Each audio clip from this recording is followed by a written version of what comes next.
नमस्कार, मैं हूं आमिल बेग। आप देख रहे हैं सिटी बुलेटिन न्यूज़। पेश हैं आज के प्रमुख समाचार। कोतवाली नगर क्षेत्र अंतर्गत अमानीगंज जलकल के सामने स्थित त्रिवेणी सदन के तीसरी मंजिल पर मंगलवार की सुबह करीब 10 बजे आग लग गई।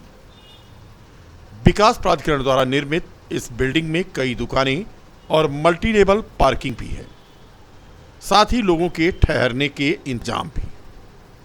सूचना मिलने पर पहुंची फायर ब्रिगेड की टीम ने आग बुझाने का प्रयास शुरू किया और आग बुझा दी।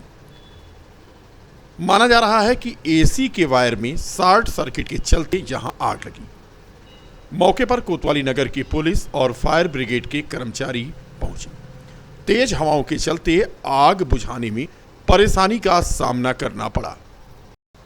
आग बुझाने के लिए फायर ब्रिगेड को 3 फायर दस्ते लगाने पड़े।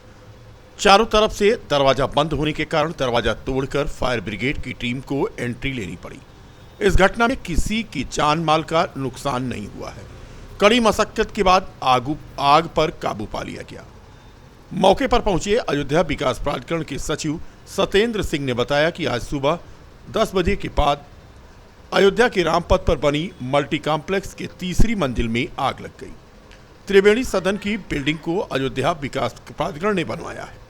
आग लगने के बाद प्राधिकरण ने आग लगने के कारणों से पल्ला झाड़ लिया।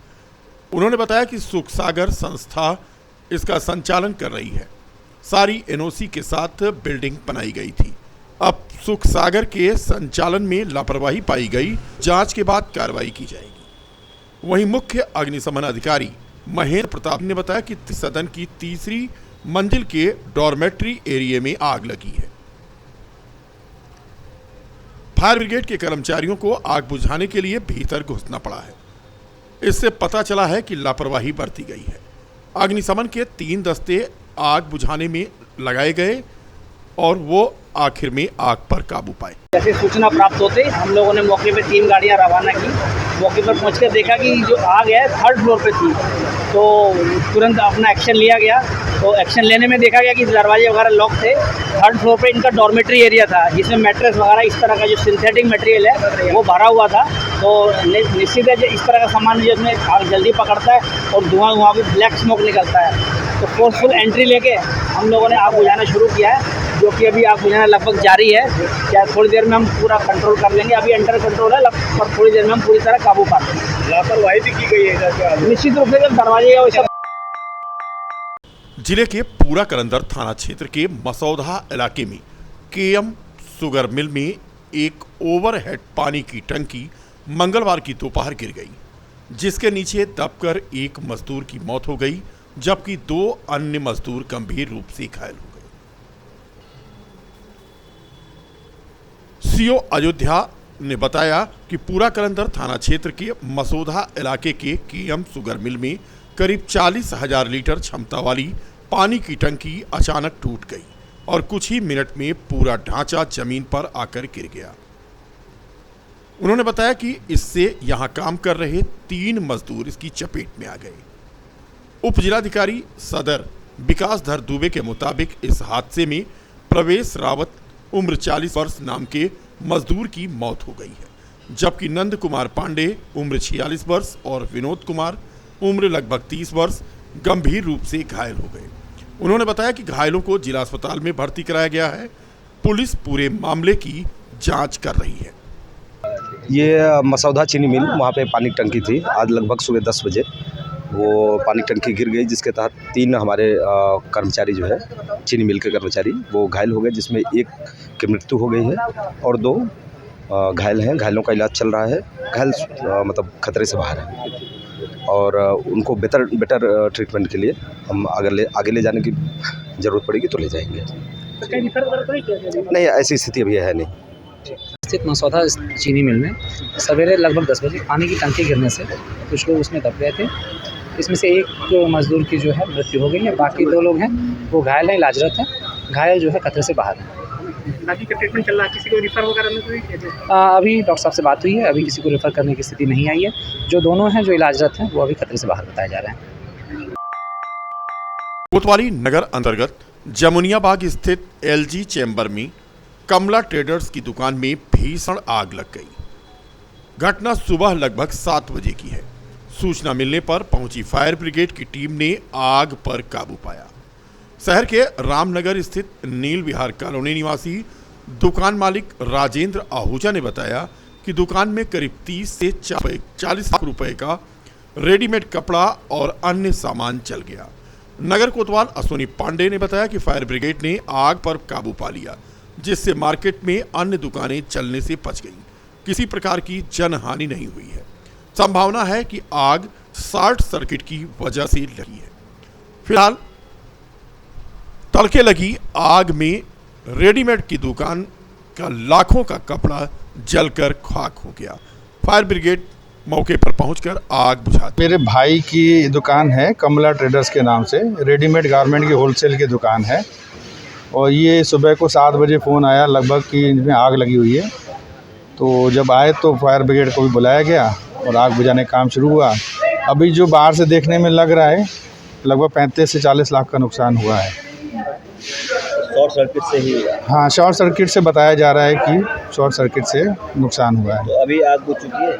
हाँ, फायर ब्रिगेड का कहना है आग बुझ चुकी है और देखने में लग भी रहा है कि आग बुझ चुकी है और नुकसान भारी हुआ है। क्या नाम आपका? मेरा नाम जय कुमार आहूजा है। मेरा भाई का कोतवाली नगर क्षेत्र के वजीरगंज क्षत्रिय बोर्डिंग के पास पीपल के नीचे बना शनिधाम मंदिर की टाइल्स को अराजक तत्वों ने क्षतिग्रस्त कर दिया और मंदिर में लगे 14 किलो के पीतल के घंटे को चुरा ले गए। मंदिर से त्रिशूल भी गायब था। हालांकि मंदिर से 100 मीटर की दूरी पर त्रिशूल को पुलिस ने बरामद कर लिया। मंदिर के टाइल्स को क्षतिग्रस्त कर दिया गया और घंटे की चोरी कर दी गई, जिसको लेकर स्थानीय लोगों ने आक्रोश जाहिर किया। मंदिर में चोरी की सूचना के बाद कोतवाली नगर की पुलिस यहां पहुंची और घटना की छानबीन शुरू कर दी। स्थानीय लोगों ने बताया कि 25 साल से शनिधाम मंदिर के में लोगों की आस्था है। ओवरब्रिज बनने के बाद भी सेतु निगम ने इस शनिधाम मंदिर को सुरक्षित रखा, लेकिन मंदिर के टाइल्स को क्षतिग्रस्त कर दिया गया और 14 किलो के पीतल के घंटे को चोर ले गए। फिलहाल मामले की जांच कोतवाली नगर की पुलिस कर रही है। का केंद्र है, लाल बाग है, फतेहगंज है, ये पीछे का मोहल्ला है। सारे लोग यहाँ हम लोग पूजा करते हैं। अगर यहाँ सरकार नहीं कुछ करेगी तो हम लोग आगे बढ़ेंगे। ये मत सोचिएगा कि सब लोग चुप होकर बैठेंगे। वो पकड़ के उसको लाना चाहिए, जो उसको उचित सज़ा हो उसको मिलनी चाहिए। बनेगा तो है ही, हम लोग फिर बना लेंगे, ऐसी बात नहीं है। लेकिन फिर दोबारा कोई ऐसा कार्य ना कर सके, इसके लिए तो हम लोग आगे बढ़ना पड़ेगा। क्या लगता है यहाँ पे कैसे? अब कौन करेगा हम किसी को नहीं बता सकते, तो आप लोग का काम है किसको। हाँ, कितना पुराना मंदिर है? ये इतना पुराना है कि हम लोग जानते भी नहीं इसको कितना। नाबालिगों द्वारा ई रिक्शा का संचालन और साथ में ही ई रिक्शा चालकों की मनमानी पर यातायात पुलिस ने अभियान छेड़ दिया है। बता दें कि कुछ वर्षों से शहर में ई रिक्शा वाहनों की संख्या बढ़कर करीब 3000 के आसपास हो गई है। अब हालत यह है कि अगर कहीं जाम लगा है तो इसमें सबसे ज्यादा वाहन ई रिक्शा ही दिखेंगे। यातायात उप निरीक्षक ने कार्रवाई की और यातायात पुलिस ने दिन भर में सैकड़ों ई रिक्शा वाहनों की चेकिंग की। नाबालिग जो ई रिक्शा चला रहे थे उनके खिलाफ कार्रवाई भी की।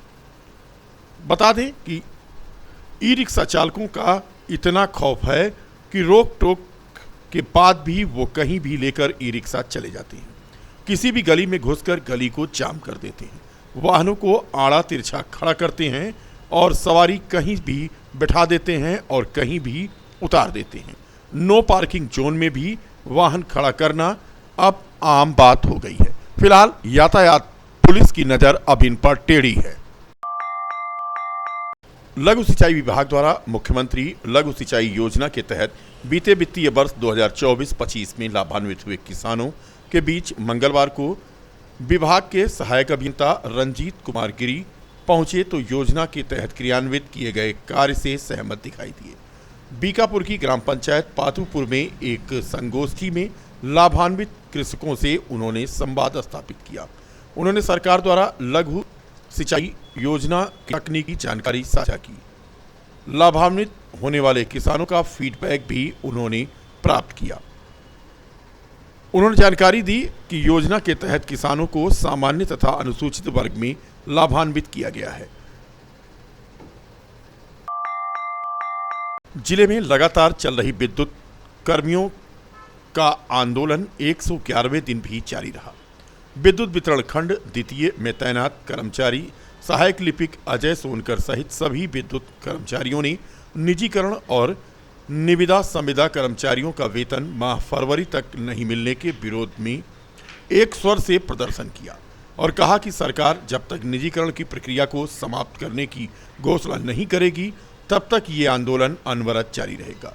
विद्युत कर्मचारी संयुक्त संघर्ष समिति अयोध्या के संयोजक रघुवंश मिश्रा ने बताया कि इस मुद्दे को लेकर पूरे प्रदेश में आंदोलन जारी है। कर्मचारी संयुक्त संघर्ष समिति उत्तर प्रदेश के आह्वान पर 111वां दिन है और हम लोग लगातार उत्तर प्रदेश के मुख्यमंत्री जी से मांग करते आ रहे हैं कि प्रबंधन द्वारा जो उत्तर प्रदेश पावर कॉरपोरेशन की अरबों खरबों की संपत्तियां औने पौने के भाव पूंजीपतियों के हाथों सौंपी जा रही हैं उसमें तत्काल मध्यस्थता करें और इस निजीकरण की प्रक्रिया को समाप्त करावें।